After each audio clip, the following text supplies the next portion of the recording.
Welcome, curious minds, to another deep dive. When we typically think of the Viking Age, what image immediately, dominates our minds? Hmm. It's almost universally the fierce warrior, sword in hand, standing proudly on the prow of a majestic longship, embarking on distant raids across unpredictable seas. Yeah, the classic picture. Exactly. It's an image of formidable power, conquest, and an undeniable grit that has burned itself into our collective consciousness. But today, we're going to intentionally shift that lens. We're going to peel back those familiar layers to reveal an often overlooked yet absolutely vital aspect of their society, their Yeah, children. right. So I have to ask you, what was it truly like to grow up Viking in such a demanding, dynamic, and undeniably vibrant world? That's the core of our mission for this deep dive. We're going to unveil the complex, deeply humanizing reality of childhood in the Norse world. Think of this as your essential guide, your shortcut to being genuinely well-informed about a facet of Viking life that, surprisingly, isn't always at the forefront of historical discussion, despite the inherent scarcity of records, which, as you might expect, tend to focus overwhelmingly on adults, especially the prominent men, and the unfortunate lack of specific rune stones raised directly in memory of children. Yeah. Well, our sources, particularly meticulous archaeological finds and the rich descriptive sagas, allow us to piece together a compelling and vivid picture. Okay. We can reconstruct elements of their daily existence, understand the nature of their games, and even chart their sometimes perilous paths to adulthood. It's a truly fascinating endeavor to give voice to those often silent figures in history. And that scarcity of direct, explicit evidence is certainly one of our initial challenges, isn't it? It's not as if we have detailed diaries or meticulous birth records from the era of the Vikings, not in the way we might for later periods. Not at all. We know tantalizingly little, for instance, about precisely how children spent all of their time, what they did for amusement beyond the practical necessities, or even truly clear details about their presence or specific beliefs concerning the afterlife. This limited direct evidence makes every single archaeological nugget, every passing mention in a saga, incredibly crucial for our understanding. It's truly like assembling an intricate historical puzzle with very few, but each one incredibly valuable pieces. Precisely. And from those scattered but incredibly significant pieces, we can begin to reconstruct a picture that, while challenging and often confronting by modern standards, ultimately reveals a deeply structured, incredibly resilient, and often remarkably pragmatic society. To begin our journey, let's start right at the very inception of life. The precarious start for a Viking child, looking at the rituals surrounding birth, the profound significance of belonging, and some of the truly harsh realities they face from their very first breath. So a child's very first breath in the Viking world was indeed fraught with peril. But assuming they survived that initial precariousness, what was the very first truly critical step in formally becoming part of that demanding society? I was struck by how profound and formal the naming ritual was. It wasn't just about giving a child a name, it was their formal integration into the community.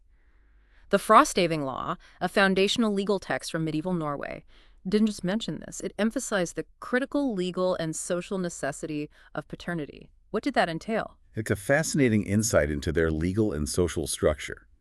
This wasn't merely a social nicety. It carried immense legal and societal weight. The custom involved bringing the newborn baby to the father, and the naming ritual itself was a moment of profound public importance. Oh, okay. We find mentions of water being sprinkled on the child, a practice that likely predates the widespread adoption of Christianity and seems to have deep roots in ancient royal customs, signifying a formal blessing and acceptance. Ah, interesting. It was the father's explicit act of accepting the child into his family, and by extension, into the wider community and its legal protections. And if the father didn't accept the child, what exactly did it mean for a child to be considered uncarried? What were the practical day-to-day realities of that legal status? It was, frankly, a grave and potentially tragic legal status. Right. An uncarried child essentially meant they were not formally recognized as belonging to the father's household. Right. And in a very real sense, not fully integrated into the family or community's legal protections, they lacked a clear social and economic anchor. This situation was particularly challenging for children born to unmarried women. In those cases, the mother was often required to undertake a journey, sometimes a considerable and arduous one, to the father's residence to seek his formal acceptance of the child and establish legal paternity. Wow. This underlines the immense pressure on women to secure their child's social standing. So, a lot of societal pressure, and certainly a lot of personal responsibility, placed on the mother to ensure that legal bond was established. And once accepted, there was a clear legal responsibility on the father's side, right? Yeah.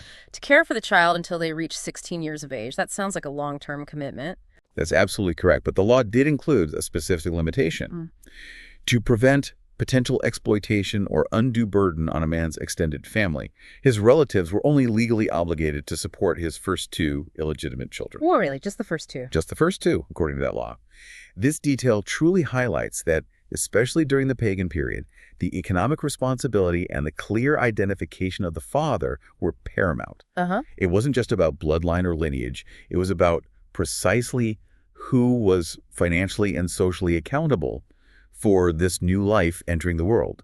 It was a very pragmatic approach to family and community welfare. That truly sheds a stark practical light on the initial moments of a Viking child's life. Survival was key, and then immediate integration. But speaking of harsh realities, the sources also touch upon a much darker, incredibly confronting side, the practice of child exposure, or infanticide, which, disturbingly, was an accepted practice in the pagan Norse world. It's something that truly challenges our modern sensibilities. It's a chilling detail that, as you say, directly confronts our modern understanding of childhood and life's value. Ari Thorgilsson's sober account of Iceland's voluntary acceptance of Christianity in the year 1000 CE makes this quite clear. How so? He notes that while everyone was to become Christian and undergo baptism, the old law concerning child exposure and even the eating of horse meat was permitted to remain valid for a transitional period. Really? So it wasn't immediately banned? It wasn't immediately and universally abolished with the conversion.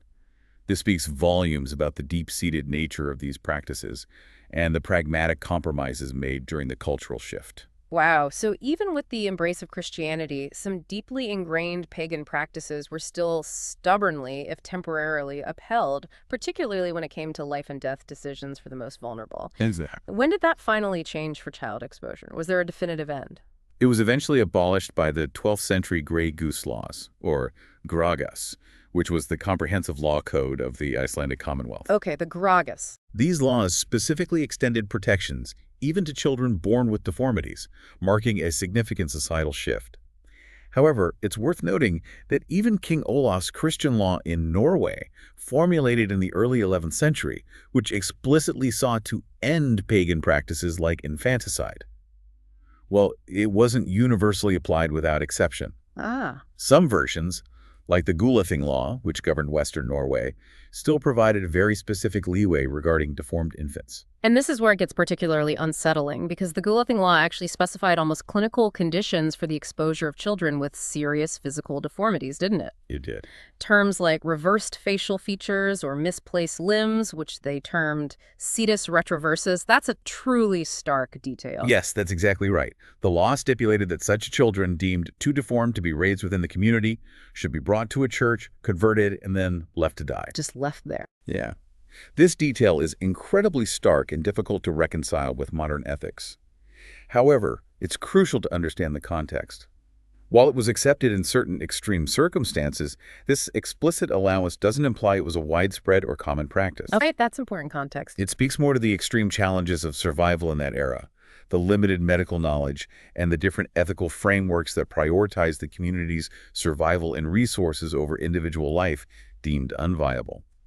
It truly raises an important question about how societies valued life in challenging times, particularly when survival itself was a constant, brutal struggle for everyone.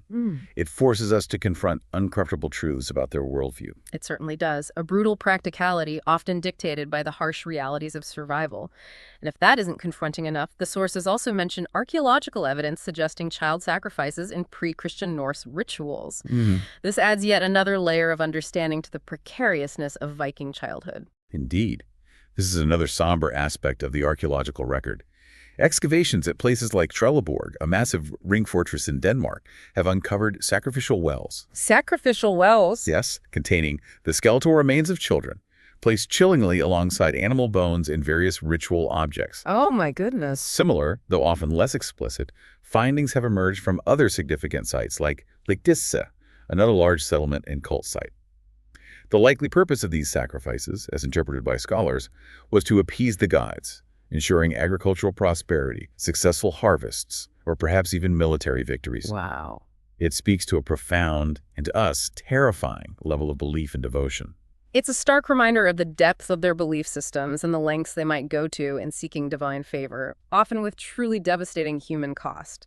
But on a slightly different yet related note, what about the actual physical evidence of children after death? Right. I was struck by the surprisingly low number of identifiable child graves found from the Viking Age. It seems like such a significant puzzle for archaeologists. That is one of the most persistent archaeological enigmas for this period. Despite some child graves containing incredibly poignant indicators of their young lives, small bronze rattles, bells, or tiny pieces of jewelry. The overall number of identifiable child burials is disproportionately much lower than one would statistically expect given the general population. Why would that be? This has led scholars to speculate several possibilities. Perhaps children, especially infants, were buried separately in less formal, less detectable ways, or even in unmarked graves. Okay. Alternatively, some researchers consider the possibility that the prevalence of infanticide or exposure, as we just discussed, contributed to this low count, meaning fewer children even reached a stage where they would receive a formal burial. That makes a grim sort of sense. What stands out to me here is how these findings really challenge our modern sensibilities, don't they? Absolutely. We tend to think of childhood as a protected, nurturing time. And these glimpses into the Viking Age reveal a profoundly different, often stark world where the boundaries of life and death and societal value were drawn very differently. They absolutely do. It's a powerful reminder that cultural values and survival strategies often manifest in ways that are deeply unfamiliar, even unsettling to us today. It truly reshapes our perception of what childhood meant in that era. And that leads us to the next stage of a Viking child's life, if they survived those early years. Exactly. Moving on from those precarious beginnings, it becomes abundantly clear that if a child survived, they were very, very quickly integrated into the family economy. Children weren't just cherished, they were fundamentally seen as miniature adults, expected to contribute to their households from a very, very early age. That's it. So no long childhoods filled purely with play then. That's a stark contrast to today. What drove that approach? That's a key takeaway that fundamentally differentiates Viking childhood from our modern experience. Unlike today, where childhood often extends well into the late teens or even 20s with formal education, Right. Viking children were essentially apprentices, not just from the moment they could walk, but from the moment they could understand instructions and perform basic tasks. They weren't just kept busy, their integration as functional, contributing members of society as soon as physically possible, was absolutely paramount. Why so early? This was driven, quite simply, by the era's low life expectancy, high infant mortality, and the demanding nature of a largely agrarian and often volatile existence. It was a highly practical, almost utilitarian approach to raising children, where every pair of hands counted. So we're talking real, practical, tangible tasks, right? Not just make-believe chores. Absolutely. Children were deeply involved in all aspects of daily life. They participated in agricultural labor, like helping with planting and harvesting, tending livestock, and performing a myriad of domestic chores, from fetching water and firewood to helping prepare food. And there was a very clear early gender division of learning. Okay, tell me about that. Boys would acquire skills necessary for hunting, fishing, farming, and crucially, Viking warfare, training with weapons, learning to ride, understanding tactics. Girls, on the other hand, were trained intensively in textile work, from spinning and weaving to sewing, food preparation, and meticulous household management, essentially. All the complex skills required to run a self-sufficient, often large home. Wow. Their play, as we'll discuss, often mirrored these serious responsibilities. I love that illustrative anecdote from the 14th century Bollassater, the story of Bolero. A young boy, Olaf Thordarson, is said to have built a miniature farmhouse at just 7 or 8 years old. Yeah. That really brings to life how their play wasn't just pure recreation, but very much a form of training, imitating adult responsibilities. My kids build Lego castles, but these kids were building entire mini farmhouses. It's a perfect, almost charming example of play as a direct pathway to competence. They weren't just playing house in a whimsical sense. They were practicing the very skills they would need for their adult lives. This immersive hands-on learning, where the lines between play and work were often blurred, was absolutely central to their development and survival. It fostered resourcefulness and practical ingenuity from the earliest age. But the expectations for these miniature adults extended beyond chores and farming, didn't they? Oh, yes. The sources make it clear that children were also expected to uphold family honor, which, given the centrality of revenge in Viking society, could sadly include involvement in violent conflicts, even full-blown blood feuds at shockingly young ages. It's startling to consider. It is indeed, and it powerfully speaks to the pervasive and deeply ingrained nature of honor, reputation, and the cycle of revenge in their culture. We see specific, chilling examples in the sagas, like in Gisla Saga, Right. where Helgi, at just 12 years old, and his younger brother Berg, at 11, are depicted taking on the grave responsibility of avenging their father's death. 12 and 11. Yeah. This demonstrates that the expectation to take up arms, to engage in the brutal realities of their world, could begin long before what we would consider full adulthood. It wasn't just a right, but a solemn inherited duty. And this wasn't just about formal feuds, was it? Even childhood quarrels could escalate into incredibly legal situations, as we see with the striking and, frankly, disturbing account from Egil's saga. Ah, yes. Eagle. The story of a precocious 7-year-old Egil Skallagrimsson participating in a local gathering, a liker, which were often informal assemblies or games that could include mock combat or other physical competitions, is truly shocking. He's just a kid. It's perhaps one of the most pivotal and revealing anecdotes for understanding the raw, often violent nature of Viking childhood and societal expectations. Egil, already known for his volatile temperament, is participating in this liker, pitted against an older, stronger boy named Grim. Egil loses the wrestling match, and his reaction is extreme, immediate, and utterly disproportionate by our standards. Furious at the defeat and the perceived humiliation, he first strikes his opponent with a stick. Uh-oh.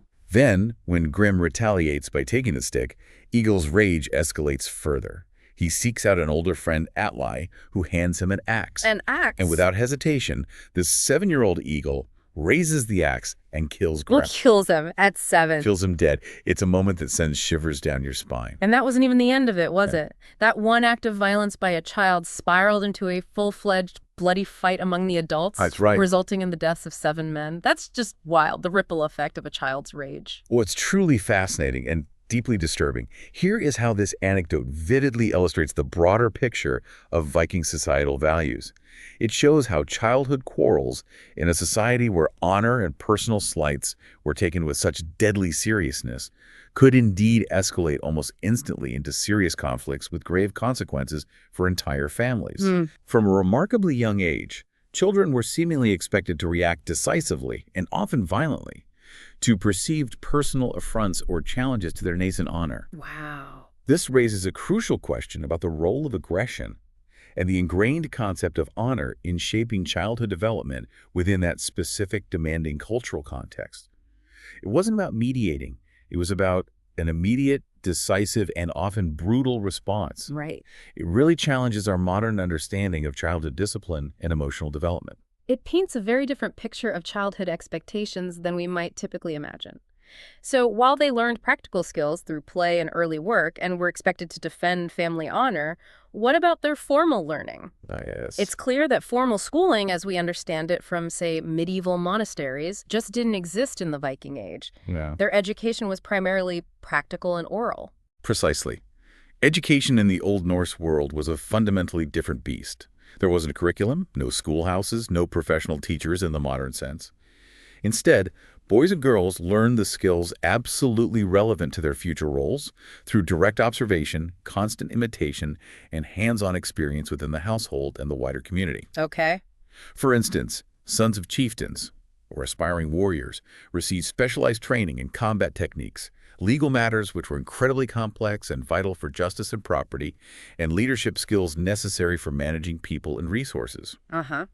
Daughters of prominent families, on the other hand, learned how to manage vast estates, oversee complex households with many dependents, and handle finances. No. While widespread literacy was rare, some education did involve learning runes, Right. which had both practical uses for communication recording and also significant magical and ritualistic applications. So it was less about abstract knowledge and more about direct application for survival and societal function. And what about the powerful role of storytelling? Oh, huge. Our sources emphasize that poetry and sagas weren't just entertainment. They were truly foundational to their education and culture. They were absolutely crucial, more than we can perhaps fully appreciate in our literate society. Storytelling, epic poetry, and the recitation of sagas were the primary means of preserving generational knowledge, instilling moral values, explaining their complex world, and teaching about heroism, fate, and their gods. Hmm. These oral traditions served as their living lessons in history, literature, law, and belief, all rolled into one captivating narrative form. The prestige associated with poetic talent, in particular, was immense. Like with Eagle again. Think of Egil Skallagrimsson again. According to the sagas, he was composing poems at the astonishing age of 3 and was rewarded by his grandfather. 3 years old. 3. A clear sign of the immense value placed on intellectual and creative abilities from an early age. While that particular detail is likely embellished to make him appear larger than life, it certainly highlights the profound cultural value placed on such intellectual ability. This demonstrates a profound cultural emphasis on oral tradition and the sheer power of narrative in shaping young minds, doesn't it? Absolutely. Much like stories do for us today, but perhaps with even greater significance given the lack of widespread literacy and formal written records, their stories were their history. Exactly. Stories weren't just entertainment. They were the very fabric of their cultural transmission, their moral education, and their connection to the past. They shaped identity and conveyed wisdom in a truly immersive way. And then there's fosterage, a truly fascinating and somewhat unique aspect of Viking child-rearing that often surprises modern observers. Fosterage. Yes. It wasn't just about finding someone to look after your child. It was a deeply strategic system. What's truly fascinating here is that fosterage was a widespread, legally recognized, incredibly important practice in Norse culture, far more than just what we understand as modern child rearing. It was a sophisticated political, social, and economic strategy. How did that work? Fostering a child was a powerful way to strengthen ties between two families, often reinforcing existing alliances or even forging new ones. Typically, a family of lower social status would foster a child from a more prominent family, benefiting immensely from the association and the prestige that came with raising a chieftain's son or daughter. In return, the foster child received proper training in areas like leadership, law, or martial skills, often specific to the foster family's expertise. It was a symbiotic relationship built on mutual benefit and reciprocal obligations. So it was like a long-term internship or an international exchange program, but with deep social and political implications that could last for generations. Pretty much, yeah. The example of Gunnlaug in Gunnlaug's saga Ormstungu being fostered by Thorstein to study law really illustrates this as a direct form of specialized education. Absolutely. It wasn't charity. It was strategic investment. Yeah. And what's often overlooked in discussions of fosterage is the profound depth of emotional bonds that could form in these relationships. Really, like closer than blood relatives sometimes. The sagas occasionally show children seeing their foster parents as even closer and more influential than their birth parents. And foster sibling bonds could be incredibly significant, often enduring, and sometimes even outweighing biological ties in terms of loyalty and affection. Wow. It truly reshaped the very definition of family for some, creating extended networks of kinship and allegiance. And women, particularly foster mothers, played a truly significant role here too, didn't they? Oh, absolutely. Exerting great influence over their foster sons, sometimes even guiding them through complex political rivalries or conflicts as reflected in the sagas. That's a crucial and often understated point. While men were often the primary legal guardians, the role of women in raising and shaping these children, especially boys, was profound. Their wisdom, their counsel, and their emotional guidance are frequently reflected in the sagas, showcasing their indirect but immensely powerful influence in a male-dominated society. This unique system truly challenges modern notions of family, education, and social structure. It reveals a society that prioritized strategic alliances, the practical transmission of skills, and the development of character within an extended community network. Right. Demonstrating a remarkably flexible and adaptive approach to raising the next generation in a challenging world.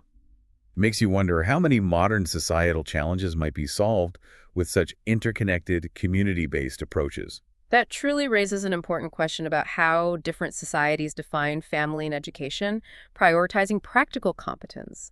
And it also brings us back to the idea of social expectations, even for children. The sagas, for all their drama and violence, also provide glimpses into Viking decorum, sometimes even condemning unruly behavior. They absolutely do. It's not all wild abandon. Revisit the Egil's saga example, where Egil's father, Skallagrimr, initially refused to bring him to a feast. Why? Right, why was that?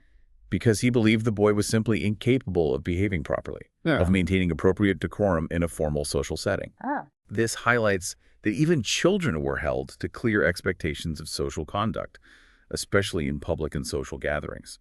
There was a clear understanding of appropriate behavior, even for the young, underscoring that the miniature adult was also expected to develop social graces relevant to their standing.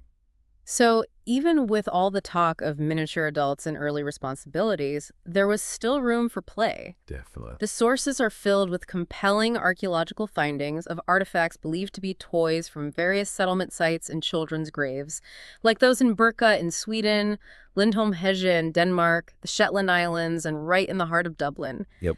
That truly confirms Viking children definitely engaged in play, just like children everywhere. It's one of the most humanizing and endearing aspects of this deep dive, isn't it? These findings show that despite the demanding nature of their lives, Viking children found joy and expressed creativity through play, much like children across all eras and cultures. Yep. The artifacts reveal a diverse range of materials used: wood, bark, bone, and occasionally even metal, repurposed or crafted into playthings. The types of toys discovered, miniature ships, swords, dolls, and animal figures, offer a tangible, heartwarming connection to their daily lives and imaginations. It's a universal thread. And it seems many of these objects had a dual purpose, didn't they? Often, yeah. Serving both recreational and undeniably educational functions. They weren't just for fun. Absolutely. This goes directly back to the miniature adult concept and the practical nature of their upbringing. A simple spinning top, for instance, wasn't just for chasing. It could help a child develop the precise hand movements necessary for textile production, a vital skill for girls, Ah, clever. in a household dependent on its own fabrics. Similarly, miniature weapons, small wooden axes or swords, might have been used for training, preparing boys for the eventual, very real transition to full-sized iron arms and participation in combat in adulthood. Right. Even their games often directly reflected societal expectations. Physical games resembling combat training, such as wrestling, mock battles, and sports involving strength and endurance, were seen as exercises to develop fighting skills rather than purely for entertainment. So play was training. It was immersive training disguised as fun in many cases. It's fascinating how their play so naturally integrated lessons for survival and adult roles. They even built miniature turf houses, mimicking adult dwellings. Yeah, like little architects. Which must have taught them domestic and architectural skills and served as a very practical form of role-playing that reinforced social structures, like a mini society within their playtime. It speaks volumes about the immersive nature of their education. Play wasn't something separate from life. It was intricately interwoven with it, providing a safe space to practice and internalize the skills and roles they would soon adopt.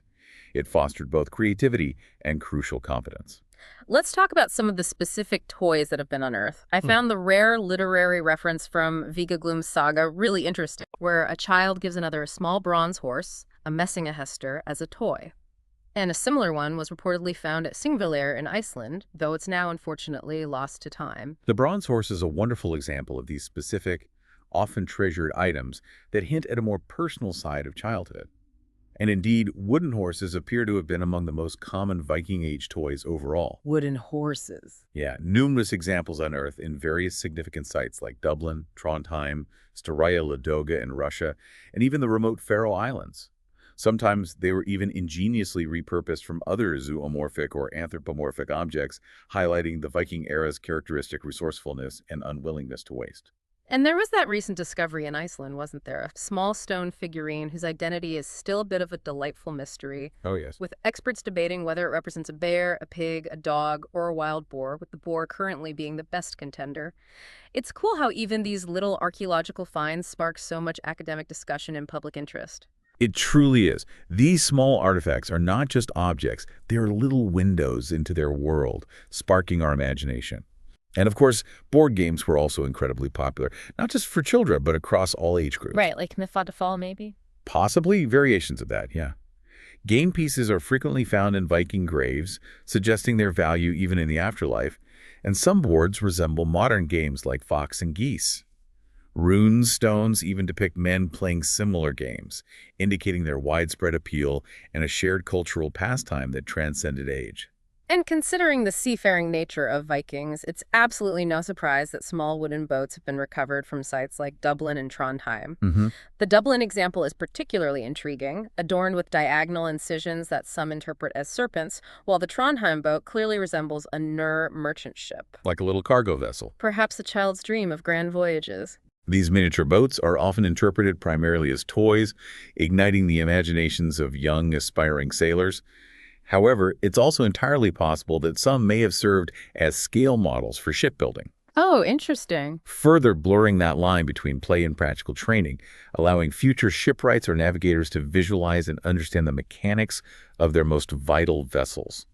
We also have archaeological evidence of miniature and wooden versions of weapons and tools from places like Dublin, Novgorod, and Staraya Ladoga. Hmm. These too could be toys, or they could have been effective training tools for future warriors and artisans, or simply repurposed household items that found a second life in children's hands. It all points to that deep, pervasive sense of practical integration. So beyond these clearly purpose-built toys, children likely played with simpler everyday objects too, didn't they? Pebbles, beads, wooden scraps, maybe even molded objects from clay. Oh, certainly. And I suppose animal bones might have been repurposed as toys as well, given the context. Exactly. Resourcefulness was key.